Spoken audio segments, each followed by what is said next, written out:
Hey gang, welcome back. So today we're finally starting to get some parts to roll in for the Mustang. We're headed to Rossler Transmissions in Youngstown, Ohio, or the general area of Youngstown, to pick up our Turbo 400 for the twin turbo Mustang. So come along with us. We're going to bring you along, and hopefully they're going to let us film a little bit inside and maybe even give us a tour and let us check some things out. Let's go get this transmission so we can get this car back together. All right, so we made it up to Rossler Transmission. These guys are phenomenal. Phenomenal customer service. The nicest guys. They know the product in and out. I couldn't ask for a better group of guys to help me out. I apologize for the leaf blower here in the background, but we'll show you what we kind of picked up, and then he's going to, I think, take us through the machine shop a little bit and let you guys see a little bit of that. So I'll show you kind of what we picked up. So we opted to do the Turbo 400. It's got a trans brake. It's all set up, ready to go for Coyote. Bell housing. He told me we have to space out the converter a little extra, but top-notch unit. Could not ask for better service. Got the SFI sticker for the bell housing. Just top-notch stuff for sure. So we'll wander in and go through this machine shop and let you guys check that out. Last year, took everything out of here, emptied out, painted the room, sealed the floor, and put everything back in, and organized it all nice and neat. Very cool. Shop dog. And all of our direct port valve bodies, I hand wind every solenoid myself. Every coil gets hand wind. Yours is external; those ones we buy. The internal one for the direct port, those are all hand wound. Oh wow, super cool. 2 or 3 a day. 2 or 3 a day, you wind. Here's the machine shop, so got a bunch of different things we got going on. I just took a full LED and converted it over, re-engineered the whole pump on it, made it flow like a regular 400. So then made a whole other shaft for it, made a different stator tube. Then we took it and the goal is you can take any 400 converter and stick it right in the full LED, and then it'll run just like a 400, function the same. We already did the valve body. This is a direct port valve body for a 4 LED, built manual valve body. Made it so it would work off of a 3-speed shifter, so you have a regular 3-speed reverse clean neutral shifter, or a regular 3-speed reverse shifter. And then we put a block over here with a solenoid on it so you can trigger overdrive. And then the housing of the solenoid bolts here, and then we call it direct port because we don't chase it through the case. Everything goes from the solenoid straight into the servo. So everything comes from there, straight, dumps it right in, dumps it straight into the drum. So instead of chasing it through the cage and jumping back up and back over, it just goes directly from the solenoid straight into the servo. That's super cool. So what all transmissions do you guys, what all platforms? 480s, 400s, power guys. Okay. That's it. The big ones. Yeah. The ones everyone needs for race stuff. And then I'm working on my own one-off crane right now. I'll have it done maybe sometime in the beginning of next year. That's huge. It'll be like a ProMod, some feet delivered and something like that. But oh wow, okay. On this valve body, we've done a lot of different valve things that we incorporate even with our 400. We put a port fitting in here. We have so much stuff that goes in. We have accumulators that go on here. We have solenoids. It takes forever to get the valve body off to take the training apart. We put port fittings on here, so all you have to do is take the port fitting out, put your socket through, and get your center support bolt out. You can leave your valve body on and pull the guts right out of it. That's super cool. There's so much stuff. We have accumulators for shifting, soften up the shifts, and decreases the pressure drop in between the gear changes, so it doesn't drop so much. So it makes it shift much quicker. Helps keep the clutch pack alive longer. So how many transmissions you guys crank out a day? Oh, I don't know. There's 4 of us. It only takes. I try and pre-build a lot of stuff for them so they can just assemble. Yeah, all the pre-assembled stuff there. So yeah. I do a lot of like the drums and stuff. I'll stay at night and pre-assemble the drums. I get the build sheet. They go around the stations, grab each stuff. Okay. Build in a couple hours. Couple hours. That's wild. And these here are going to be inserts for our aluminum core drums. We got turned. They have the profile. The profile locks into the aluminum drum. And we drill loop spots and then the bolt holes. Then they go over in the broach machine. The broach comes through, rakes the internal spline through. That's cool. And all the stuff we do right here is nothing we get. That's cool. Right now we're doing these billet carriers for the planetary. We start off from bronze steel and we get turned into this. Okay. First side gets milled into this, and the second side gets profiled, drills it better, takes more weight out of it. So it starts off as a ring, and that's the final product. Yeah. That's cool. Do these run 24 hours, or do you guys? No, just 8 to 12 hours a day. Okay, that's not bad at all, though. I got three of these machines. I got one more in the back room next to the dyno. Okay. The older machine, we got the back there, runs garage. Kind of our design studio, so to speak. And Yeah. any races on, we put the races on and pay attention. Yeah, the races in the background. Heck yeah. Of course. This is going to be a aluminum floor drum, so it just starts off with a blank block of aluminum. Okay. It gets turned, the first process gets roughed out, looked over, this gets roughed out, and then it gets the final turning. Like right now, it's all rough. This is a one-piece aluminum floor drum for 400. Okay. Put a steel sleeve on the inside, get this against the ring there, and then you get put in the broach, and your shaft gets pressed into it. This is good for a certain amount of horsepower, and then of that, and then we do the one with the steel insert, where this gets broke on and match that steel insert. Nope. And the steel insert gets pressed in and bolted in. That goes in all the chrome lock stuff. Okay. A lot of companies use like a billet steel floor drum, which is really heavy. Yeah. It's completely unnecessary. So you get the lightweight and the durability with that system. Okay. And down there, this is blank. This is kind of what this would look like to start off with. This is for a billet tail housing for a 4 LED. That's super cool. Make some billet tail housings. I have a Trans Am. We might be doing built 4L 60 or maybe 80. I guess 80, because the 4L80 is basically the electronic 400, right? Yep. Yep. It's got motor driving in front of it. Yep. And this is like little roughed out drums, so this will get profiled for that insert. Okay, so these are all made for that insert. Yeah. These are direct drums. So like this is going to be a 36 element direct drum. They're all roughed out right now. And more stuff. So like in the Supermax stuff, you get a hub that goes in the direct drum. So that goes, it has to be machined still, profile, broke. So you keep that all ready to go in stock, so you're ready to put it together. Constantly going.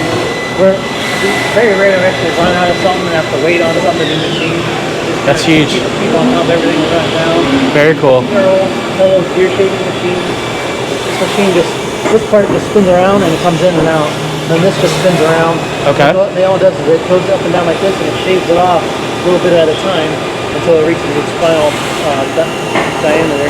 Okay. So these are the windows for a compound planetary. I'm sorry, these are housing for a compound planetary. They still need to be windowed.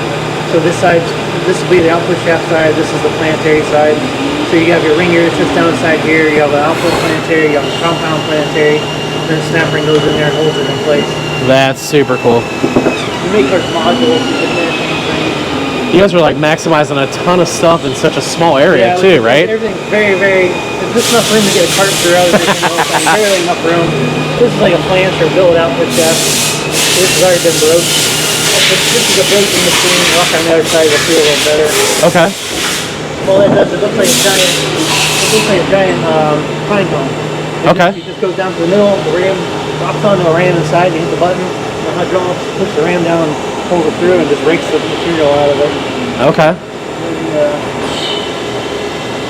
so like this is the input shafts. Yeah. These are some of the. This is like a 480 entry level billet, 300M input shaft. Okay. This is pretty much all stock design. I make one that has a ringless here because this is your brake point. They hardly ever brake back here. This is just entry level. My next level up after this is for the 35 spine 80. I have ringless here, and this is no brake point here.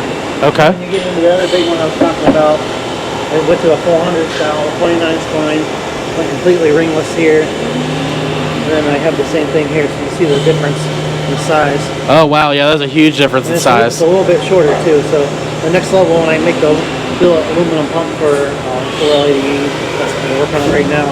Okay. I can choke it down another quarter inch, make it a little bit shorter. That's super cool. A little bit stronger. I have all that stuff over here. 2 training centers. That's our old one. This one's really, really old. It's not on its last leg. So it's rough. The tail stock doesn't work right anymore. So I'm going to get rid of it at the end of the year, beginning of next year. Yeah. We're going to move this one over there, and we're going to get a big dual spindle, dual turret with a big ass bar feeder. So we can really turn some material. That will turn. We waste a lot of material doing things the way we're doing, but when we first started making shafts, and there was no, we made the first 27 spline input shaft for 400. there was nobody to go buy it from. We just had to figure out how to do it. Okay. We just figured out how to do it the way with what we had. Yeah. Now we're in a position where like, we learned a lot. Now we kind of, okay, we're doing things kind of dumb because we're wasting a lot of material. So we cut bars up like this long. You're making sun gears, you end up with 20 bars, 17 inches long. And then you have all this material left over, so the truck needs something left over to hold on to. Okay. So you end up with all that wasted material, you could have had another 12 sun gears out of it, you know? Okay. Yeah. So that's why I'm going to upgrade, move stuff around. We're in the process of moving stuff from back here up there. And then I just made my first power glide in planetary. So right now I'm still buying power glide planetaries, but I'm going to make them all myself. That's super cool. So All in house then. yeah, so like the foreign planetaries we've always made ourselves. Power glides we don't do a whole lot of because everything's focused on 400.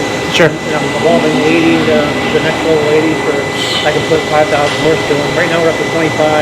I just did that one. The guy ran a half mile and got 3,000 horse. Then the next level with the floor drum, the aluminum floor drum, the aluminum pump, it'll go 5,000, 6,000 horse, no problem. 5,000-6,000 horsepower. Yeah, and a 4L80. And a 4L80E. Wow. This is our gear hopper. This machine here. This machine cuts the spline of all of our shafts. All the shafts you see over there. Does all the gears, 7 gears. So like a power glide has 2 different size splines on it. We can put 2 on each. A one-hand roll, cut them both at the same time. One cuts on, it flips over and cuts the other one. This turns any degree I want it to turn to. So when you cut dual coil gears, I can have it any degree I want. Straight cut gears, anything I want to do. That's cool. It's very intimidating when you first want to learn it. Oh, I can imagine. When we first got it, it came with 1 week of training. The guy came and showed us how to run it. And then Jeff and I went to gear school and learned how to make gears. I never really could about gears. That's wild. We came back and made all of our different gears. It's insane to think that there's that much to this, but Yeah. and the cool thing is, like you said, you're doing everything in-house. You're doing all your own. You're trying to be self-sufficient. There was nobody else made this stuff. You couldn't go to open up the catalog and say, I want this shaft, that shaft. We made a lot of the stuff ourselves. We invented it, most of it. Internal dumps, then 47 spine, lockup, 400. This is the first time we do it. How long have you guys been in business? 44 years. How long? 44 years. 44 years. Yeah. So you see like the Supermax shaft? Yes, sir. This is a little bit over 1 1/8. This is a regular inch. You see the colossal difference. There is a colossal difference in the size of This those. shaft here will go to about 4,000 horse. Other companies, they only take them to 3 and then they have to go buy the big one. Okay. And we don't sell the same way, so everybody buys their own gear set. We don't want to make another gear set like this. That's cool. So we can make it all ourselves, we can control everything. Do you ever have any plans to sell it outside, or you want to keep it all in-house? The power glide planetary I'm going to sell to everybody. Okay. But the corner stuff I'm going to keep. Proprietary. Yeah, keep myself. Very cool. I can Very make cool. billet pump gears for the flat drive. Yeah. Lug drive. Some of the stuff just stop. Some of these pinion gears.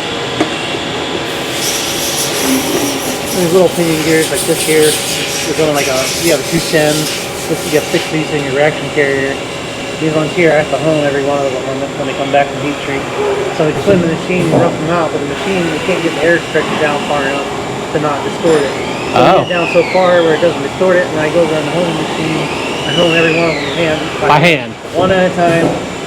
Sometimes it takes a little while. We get them really close, so it doesn't take too long. But I like to control the final output on these myself. Yeah. I give myself. I hold it to a 1/10 tolerance. It's hard to keep that 1/10. So 1/10 tolerance. You're not paying attention. You can go over a little bit. If I go over, like the double pinion ones, in the past, like other company had trouble with them. We had a little bit of issue here and there, and we redesigned it and redid it. Changed the offsets on them. Okay. Don't have any problems. So I do it every one myself. I come on a Sunday and just do a bucket of them. I just stand there 4 or 5 hours and I'll just do a bucket of them. And some of them, That's dedication though. Like all by hand, 4 or 5 hours. you Like know, you gotta do what you gotta do. yeah. Well, but that's also what makes the difference, right? Is that personal attention. And some of the bigger gear. We have some real big pinion gears. Some are smaller. Wow. And all of our shafts. With a shaft like that shaft there. This is like a lockup shaft. This is a one-piece lockup shaft, so the nipple's not removable. I don't make these anymore. This is just left over. Okay. I make them all now where they're removable, so you can unscrew the nipple and put a plug in it and run it as a non-lockup, change the bell housing around. You can run a non-lockup converter.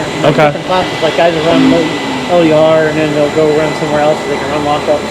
So they go back and forth. Yeah, it makes it easy to change out, right? Oh, genius. Then we make all kinds of different output shafts too.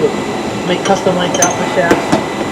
This is a standard length billet output shaft that goes in that flange I showed you. Yep. We have a snap ring on one side to keep it from going out, a snap ring from going in. We make it on a two-piece for two different reasons. We don't, one, it'd be really hard to turn all that 300M. Yep. And it takes a lot of time. And then to straighten the shaft like this, it's really hard to straighten and get it perfect. So we make it in two pieces. Okay. All you have to do is straighten the shaft, slide the shaft in, and then when you have a spline on slide, it's stronger. You don't have all that the torque distortion in the shaft. So then the second thing is if you break a U-joint or you break a drive shaft and everything slides forward, and bottoms out, it goes forward, we left enough room in the back here, the snap ring pops off, this goes forward, then the energy distribution goes out through the gear set, and then nothing gets bent. Oh. So like only, I think only one time, like...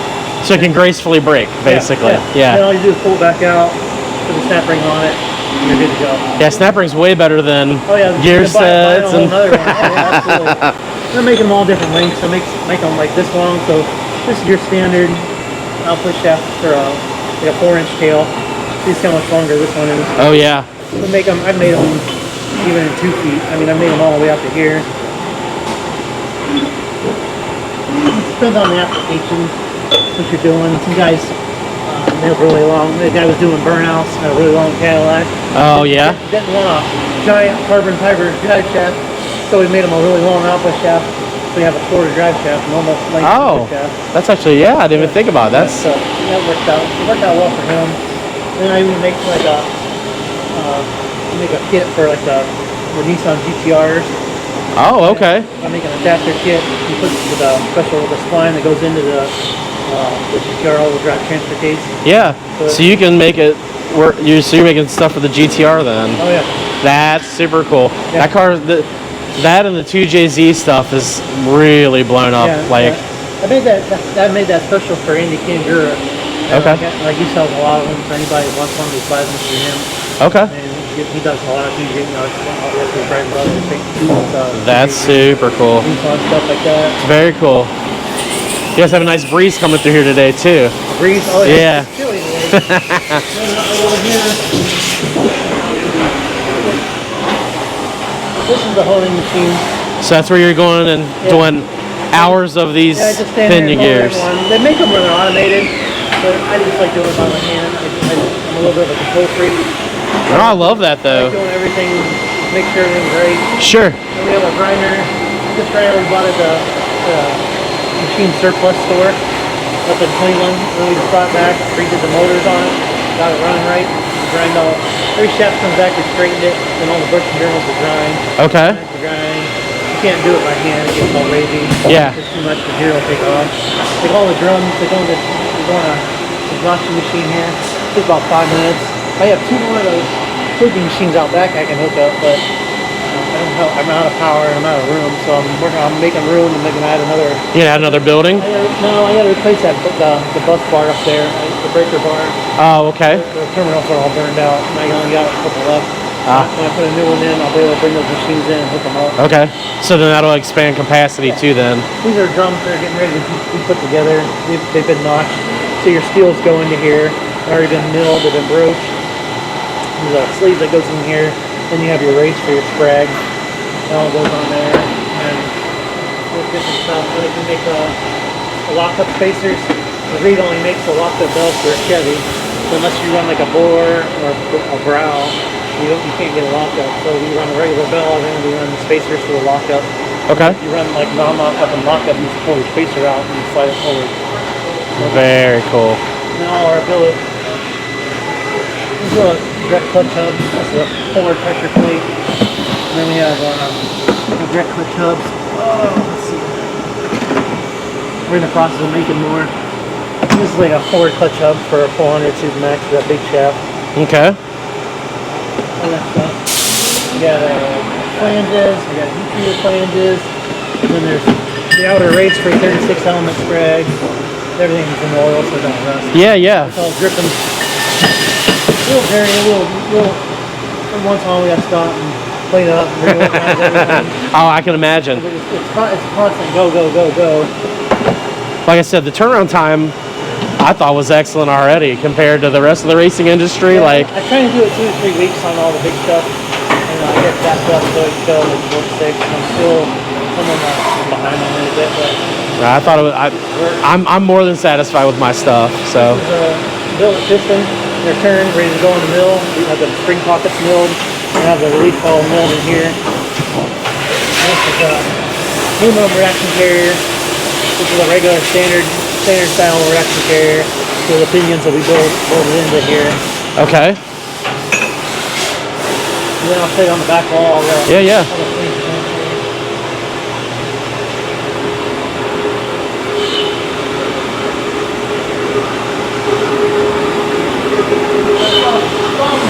We just tucked it in where we can find space to tuck it in.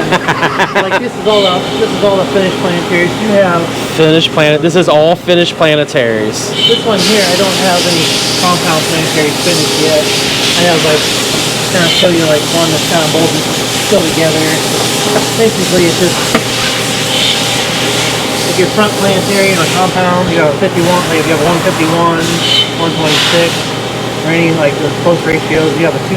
Goes in here, you have steel piece on top. This just bolts in here like this. You have your pinion gears. And you have a sun gear. You get the ratios instead of, you can't do it with a regular planetary because the back ring gears on the back planetary and the pinion gears on the front. Okay. The ring gear has to get real big. You can't go bigger than the reaction carrier because they smack into each other. Okay. You have to flip the ring gear and put it on the reaction carrier. When you do that, everything spins backwards. So to make it spin correctly, again, you have to have two pinions in here. The sun gear spins the inner planetary, which spins the outer pinion gear, which spins the ring gear. So that's how you get around that. So, did you just learn all this from trial and error, and someone asked you to do something, and you figured it out, or? Trainings, and then we kind of just figured out the rest. Learned the formulas, got the books, went to gear school, learned how it works. 40 years of experience, I assume, probably helps with a lot of that too, right? So this is the rear planetary. Wow. This goes in the back, the housing, there's a ring gear on the back, and this goes on the front, and then the snapper goes on it. We made ours modular. So the guy that makes the other planetaries are all one piece. So if you change your ratio, like say if you have a 210 140 and you're like, I want a little different first gear, I want a 190. Yep. So you have to go and change the whole thing. Ours, you can just change the front. Yeah, so you're not committed to everything. Yeah, you like your back edge, you're like a 95, and you're like, I want an 81. Yeah. You just change the front half. It's much more economical. You don't have to spend much. Oh yeah, totally. Yeah, otherwise you have to spend $4,000 to buy the whole planetary. Oh wow. This part's $1,495 plus the sun gear. Yeah. So gear change is very cheap. 3 times less. Yes. And less labor too, right? I mean. No, yeah. I mean, the labor's the same. You still gotta take it all apart, I guess. Yeah, fair. Don't charge a fortune. If you have something that's barely run, it's only got a few runs on it, they only charge like a labor fee of like $695, take it apart, inspect it. Okay. Swap the gear out, put it back together and dyno it. If it needs a full price up, it's like $1395, which is still cheaper than everybody else. Yeah. Oh, totally. Agreed. All the stuff you buy, like an XHD, I guarantee it for a year. The Pro Mod and the Pro Mod Supermax, I guarantee for 2 years. Oh wow. No matter if you have 6,000 horse, if you're doing drag, you put 20,000 miles on it, you put 100, you put like 300 runs on it, 500 runs, don't matter. So within that 2 years, I guarantee it, if anything breaks, I just swap it out. Wow. You have to bring it back to me. I don't send parts out to other people. I don't send other people to do the work. Bring it back to me, I inspect it, see what happened to it. And if it's something that, like, break a ring and pinion, knock the sprag out, that's collateral damage. So I don't charge you a fortune to do it. Sure. I just charge you a fair price for the part, a little bit of labor to fix it and help you out. If it's something that broke, like if a tooth broke off a pinion gear, I just replace everything, broke the new stuff, any damage to the new stuff, and I give it back to you in the charge. Okay. So within the 2 years, I don't care how much power you got. The guys got down there like this. Anything like 3,000, 4,000 horse, you should get 300 runs out of it, no problem. Sure. No breakage, no wear. The stuff lasts. We make it strong. Try to make it strong as we can. If it's something we start seeing a trend or it starts wearing down, I'll stop production and change the design and make it stronger. See what's wearing. Every year you get more power. Yeah. You have to see what's going on, and then see is this a trend or is this a one-time deal? Is it just something that didn't get heat treated properly? You go through the whole thing. We've sent them out and had stuff chemically analyzed, had like dissolved, broke down. Wow. The carbon rate, knows the strength.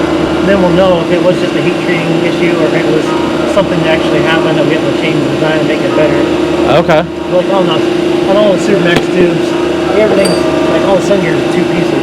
So like this is the sun gear tube. This goes in the back. And the front one, like you have your sun gear that comes on, slides on like that. And then if you want to change it, you slide it off. Put the other sheet gear on there. Okay. And you're good to go. Very cool.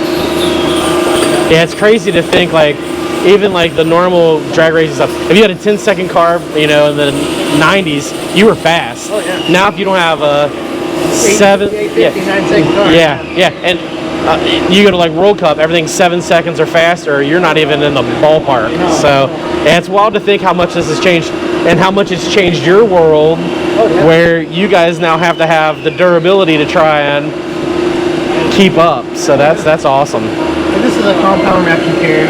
This is what I mean by the ring gear. The ring gear is inside the reaction carrier. Okay. Your band rides on the gear. This is an outer cam for your low roller. Your low roller sits in the gear. And we have a special bushing that we have coated just for us. It's real slick, so it just glides on the center support. Very cool. This is steel. So anything that's got, you know, over 2,000 horse, we use steel. Okay. If you're under 2,000, like you're running Ultra Street, you're around 2,000. I actually make this out of aluminum teeth. Wow. And they hold up pretty well? Yeah, you go 200-300 runs, they won't wear down. Just the band material has to be different on aluminum. So we have the band material formulated for us. It's softer, so it wears down. So you start flaking off the edges where the locks onto the lugs. Okay. Where the pin goes in. Yeah. It'll wear down, so a little bit more maintenance in it. But you lose 5 pounds of rotating weight. So 5 pounds of rotating weight. Steel to aluminum. So most people are going to take that and deal with the maintenance. Yeah. Oh, totally. Yeah, everyone would like to have the weight reduction, right? So. And down there is the rest of the regular style. Keep them separate. It's all the Supermax stuff down here. All the running stuff down here. It's like these are regular style planetaries. This here is like a, let's see, this would be 197, 135. We have a regular 16 reaction carrier. This one will go in the front here like that, and that would be your normal planetary. Okay. That's cool how it's all just right on the shelf, ready to go together. Yeah, one guy, all he does is build planetaries, just assembles them. And then sometimes when he runs out of them, he'll run the machines to make the pins and stuff like that. Wow. This is the compound, this is what I'm talking about, the windows. So anytime you have a compound planetary, we're talking about the windows here. See the geometry, how much different this is? Oh, yeah. So your part call will log into this, locks in real nice. Okay. This one here doesn't lock in as quickly as that one. Okay. So when you have a car like this, you're up in the air and you're running it and warming it up, you have to stop, leave it in neutral, shut the motor off, and wait till, make sure the tire's done, put it in park. You can rotate it. If you don't do that, the park ball will come down the middle, and then when it's still rotating, it'll skip over the window. It'll skip right over it, and you'll hear that click, click, click, click, click, and it won't hit park. Oh, That's wow. kind of an issue with this style planetary. It has to be so much bigger, just a bigger ring here, and a bigger planetary in it. Wow. So when you're on the ground, you'll catch in. Sometimes people here, they'll go put back up until you won't move. And I'm like, well, hit the reverse, because it's just the park ball stuck in there because you rigged the window at one time. Ah. So it's stuck in there. Little things like that.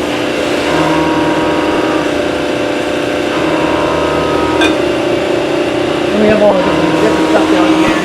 This one here is all your 1-inch stuff. So this tiny little sun gear here, there's only 22 feet on this. This little sun gear will hold 4,000 horse. 4,000 horse on that little gear. This little gear. Yeah, I've had them 3,800, 4,000 horse. Wow. Once you get over that, we just go to the Supermax stuff. Sure. So And then it's pretty much the same design. That's just one more tooth. Because it has to be bigger because of the bigger shaft. that's awesome. I cannot get over the amount of things that you're accomplishing in such a small space. Oh yeah. And then this here, this is used. This had about 300 runs on it.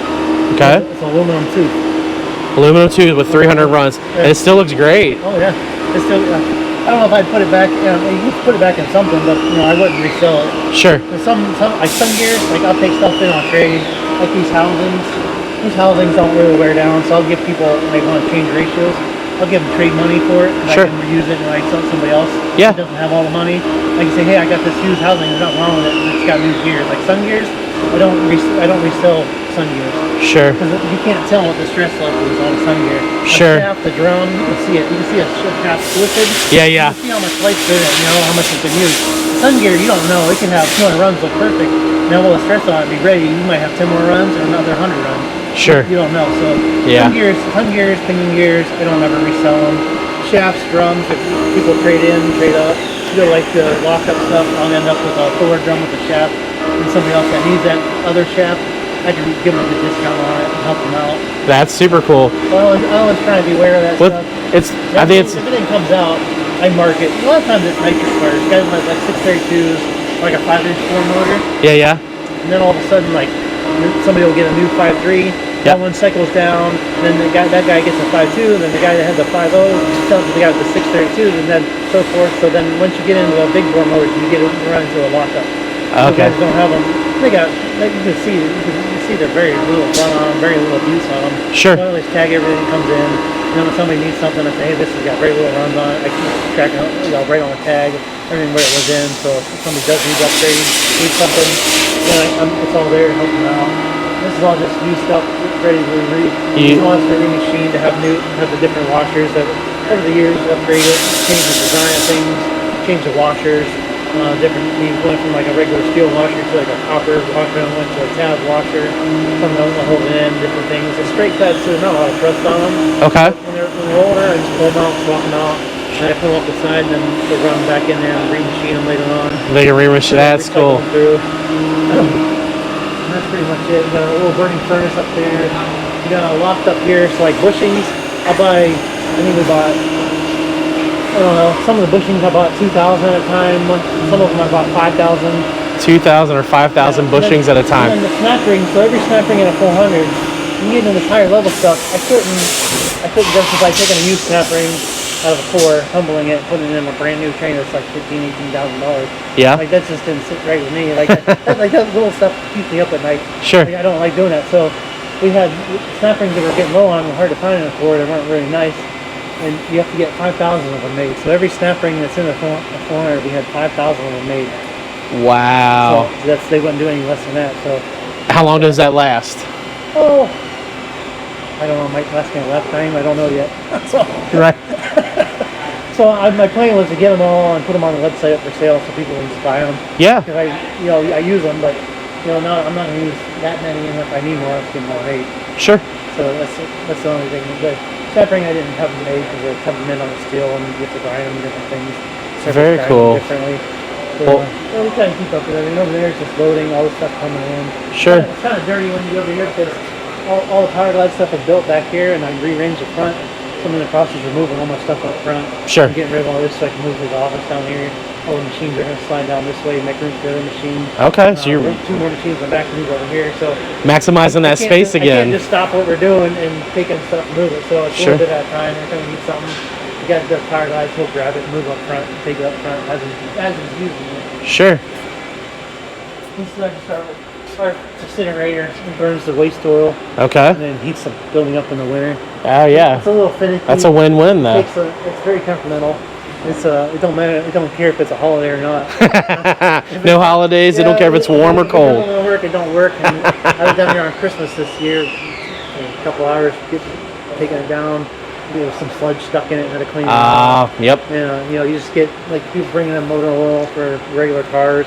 Probably some race car guys can bring it in because the motor oil's still like brand new. Yeah. So it's like nice clean oil that goes into it.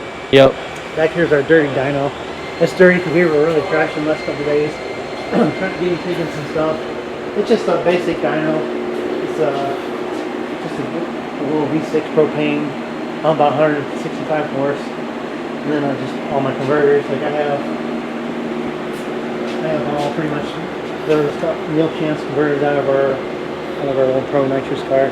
Okay. We adapted them, welded some of the blade shuts to kind of get the stall speeds we wanted on them. Okay. And then we actually have Marty's first lockup converters right here.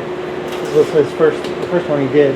Okay. And it's I use it as my dyno converter now to beat the crap out of it. That's awesome though. That's sitting there, it's still stamped for the original guy that bought it. We have it propane. It's a little dirty back here, but out there just the fuel.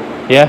Expansion room. Yeah, we don't have much more room. It's a cliff, falls off into the ravine. And then our old VF2, we bought that in like 99, 2000. Yeah. It broke down. That's why we got the other one. It just ended up being all transducer on the circuit board. Cost wanted like $4,500 to put a new circuit board in it. He said, no, thanks. And the guy that does the planetary, he actually has electrical engineering degree. He says, it's probably just a transducer. So him and Carl went through it and figured out where the transducer broke, soldered it back together, it works fine. It was just shutting off, on and off, back and forth. So we took the coolant all out of it, took the paints off of it, and we just run cast iron and dry stuff back there. Very cool. And then the two blast gears, we have one that's sandblast, one that's glass.